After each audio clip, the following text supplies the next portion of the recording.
નમસ્કાર દર્શક મિત્રો, જ્યારે જ્યારે ચૂંટણીઓ આવતી હોય ત્યારે ત્યારે પાર્ટીની અંદર આંતરિક વિખવાદો હંમેશા સામે આવતા હોય છે. તો હાલમાં ગુજરાતની અંદર ઉભરતી પાર્ટી, જે પાર્ટી હંમેશા લોકોના સવાલોને લઈને સરકાર સમક્ષ હંમેશા રજૂઆત કરતી આવી છે અને ગુજરાતની અંદર દરેક ક્ષેત્રની અંદર લોકોના જે પણ સવાલો છે તેને સાંભળી રહી છે, લોકોના હૃદયમાં સ્થાન પામી રહી છે અને લોકો પણ આ પાર્ટીને આવકારી રહ્યા છે. એવી આમ આદમી પાર્ટીની અંદર પણ હાલમાં વિખવાદ અને આંતરિક ડખા ચાલી રહ્યા હોય તેવું સામે આવી રહ્યું છે.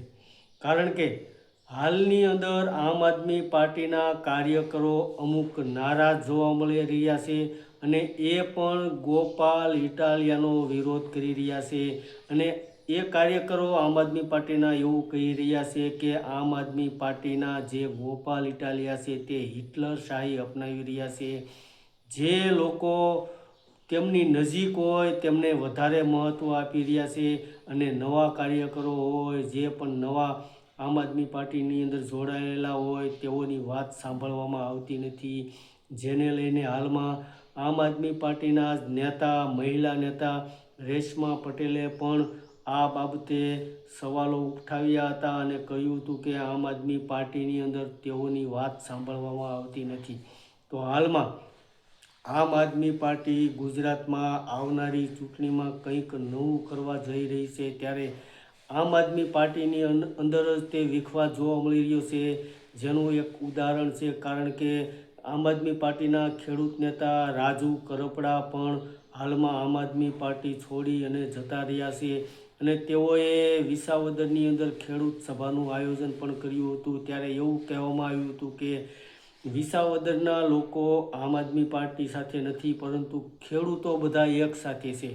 તો હાલમાં આ જે મુદ્દો છે, ચૂંટણી આવતી હોય ત્યારે આંતરિક વિખવાદો વધતા હોય છે, જેને કારણે પાર્ટીઓની જે ઇમેજ હોય તે ખરાબ કરવાના પ્રયાસો થતા હોય છે. પરંતુ આપને જણાવી દઈએ કે આમ આદમી પાર્ટી ગુજરાતની અંદર આવનારા સમયમાં કંઈક નવું જ કરશે તેવું આમ આદમી પાર્ટીના નેતા ગોપાલ ઇટાલિયા અને ગુજરાતના આમ આદમી પાર્ટીના પ્રદેશ પ્રમુખ ઈસુદાન ગઢવી આ બધા જણાવે છે. અને તેઓ બધા ખૂબ જ વધારે મહેનત કરી રહ્યા છે કે આવનારી જે સ્થાનિક સ્વરાજ્યની ચૂંટણી આવે તેની અંદર કંઈક સારો અને મહત્ત્વપૂર્ણ દેખાવ કરી અને ગુજરાતના લોકો જે છે, ગુજરાતના મતદારો છે, તેના હૃદયમાં સ્થાન એક નક્કી કરી શકે.